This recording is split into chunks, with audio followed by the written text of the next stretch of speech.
इसको कोई रोक नहीं सकता। मुख्तार अंसारी गरीबों का मसीहा है, मजलूमों का मसीहा है।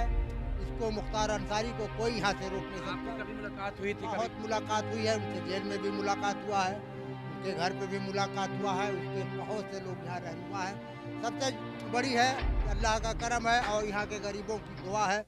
हर गरीबों की मदद करता है, उसके दरवाजे से कोई वापस नहीं जाता। तो आज वो तो ठीक है, एज विधायक हैं, विधायक निधि फंड है, तमाम कुछ काम हम करवाए हैं, कुछ लगता है आपको? बहुत काम करते हैं, कोई भी गरीब जाए उनका काम होता है। अगर उसको किसी को जेल में डाल दिया जाए, उससे कहो कि आप मेरा काम कर दीजिए, तो कैसे करेगा आप? ये निधि तो बताइए। है ना, सरकार से पैसा वो तो आता करता है, बिल्कुल करता है। जो जाते हैं लोग उसका होता है।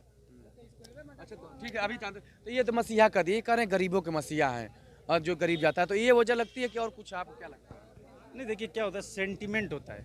25 साल से जीते हैं, पहले उनके दादा परदादा लोग, पीढ़ी दर पीढ़ी चला आता है। लेकिन मऊ में तो मुख्तार ही ना, हम छोड़ दीजिए वो सब। वही तो कह रहे हैं, उनके दादा परदादा उन्हीं लोग से चला आ रहा है ये सारी चीजें ना। नहीं नहीं नहीं, मऊ में मुख्तार नहीं आया, मऊ के मुख्तार नहीं, आपको जानना चाहिए। मुझे भी पता है, मोहम्मदाबाद गोना के हैं, मोहम्मदाबाद सॉरी मोहम्मदाबाद के हैं, यूसुफपुर यूसुफपुर में। मोहम्मदाबाद के। हाँ। जैसे हम मऊ की बात कर रहे हैं, मऊ गाजीपुर से आए मुख्तार मऊ में, देखिए मऊ में कल्पनाथ राय के अलावा किसी ने काम नहीं किया है, किसी ने काम नहीं किया। किसी ने काम नहीं किया। ये तो बात जाहिर सी बात है, सभी लोग जन जानते हैं। लेकिन आपको क्या लगता है कि युवा हैं, सब कुछ समझते हैं, मुख्तार को चुनती जनता क्यों, सेंटीमेंट बता दिए, और कुछ आपको लगता है क्या समाज में इतना क्या बात है? देखिए इसमें दो चीजें हैं। पूर्वांचल की राजनीति आपको भी पता है, हिंदू मुस्लिम के बेस वोट पे टिकी होती है, जातिवाद भी है। जातिवाद भी है। तो इस हिसाब से अगर देखा जाए तो लोग पहले ये सोचते हैं मुख्तार के अलावा कौन। बोलते थे ना जब 2019 का चुनाव आया था, मोदी नहीं तो कौन।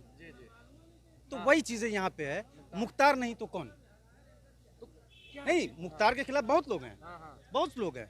मैं बता रहा हूँ, मैं भी था पहले 2017 में चुनाव हुआ था, मैं भी था, लेकिन जाके उसी को मारा। मुख्तार नहीं तो कौन, जब वो जीत रहा है तो उसी को लोग वोट देते हैं कि वोट बर्बाद करने से अच्छा है। और रही बात कि काम करने की, काम ना करने की, तो वो चीज़ें तो आप बीजेपी से अच्छा कोई नहीं बता सकता, क्योंकि 5 साल जो यहाँ पे सांसद रहे हैं, कौन थे, कोई राजभर करके थे, उनको तो 99%, 99.9% कोई जनता जानती ही नहीं है। तो मतलब ये उनको फर्स्ट टाइम मैंने जानते कब देखा था, 2019 के चुनाव में अपने पोलिंग बूथ पे। अच्छा तो ये जानते तो क्या जनता अपने मुद्दे नहीं देखती है क्या? आपने कहा इमोशनल हो जाता है, सेंटिमेंट्स हो जाता है, तमाम चीजें। तो जनता केंद्र में राष्ट्रीय मुद्दे देखती है, स्टेट में अपने एरिया के मुद्दे देखती है, तो वो यहाँ पे जिसको जिस नेता से फायदा रहेगा और जिससे जिसका जुड़ाव रहेगा उसी को वोट देंगे। तो आप मानते हैं कि ये जो केवल मुद्दे पे चुनाव होना चाहिए। लेकिन मुद्दे रहते हैं नहीं, मैं एग्री हूँ, मुद्दे पे चुनाव होना चाहिए।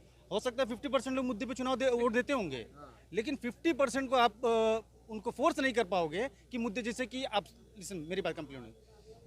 कोरोना काल में बीजेपी ने कितना खराब काम किया, लाशें बिछ गई गंगा में, लेकिन बीजेपी का जो कोर वोटर है वो हर हाल में बीजेपी को वोट देगा। तो वैसे ही मुख्तार के जो कोर वोटर है वो हर हाल में मुख्तार को वोट देंगे, उनको तो बदल नहीं सकते आप। लेकिन ये जो स्वस्थ लोकतंत्र, जाहिर सी बात आप कहे हैं, जनता को बदलना चाहिए, कोई भी हो, मतलब बीजेपी के प्रति, मुख्तार के प्रति, ये सोचना नहीं चाहिए, क्योंकि जनता जब भी चुनाव वोट आता है, मुद्दे भूल करके, आपने सही कहा, जातिवाद, संप्रदायवाद हावी हो जाता है। तो ये बदलाव क्यों नहीं होता है? इसके पीछे वजह क्या लगती है? कभी नहीं हो सकता, ये बरसों से चला आ रहा है।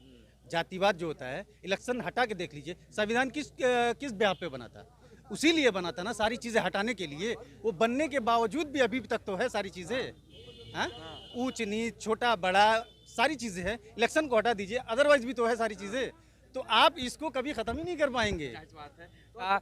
ये पूरे जो मऊ की राजनीति, क्या कहें, पूरे पूर्वांचल की राजनीति जो घूमती है, उसके पीछे मूल में रखता है गैंगवार, जातिवाद, और उसमें जो धर्म आकर के चटनी का काम करती है, जिससे टेस्ट बढ़ जाता है। तो देखते हैं इस बार चुनाव में भी मुद्दे भूल जाते हैं, जनता उसी नेताओं के डमरू पे नाचती है, या जनता अपना विवेक लगाएगी।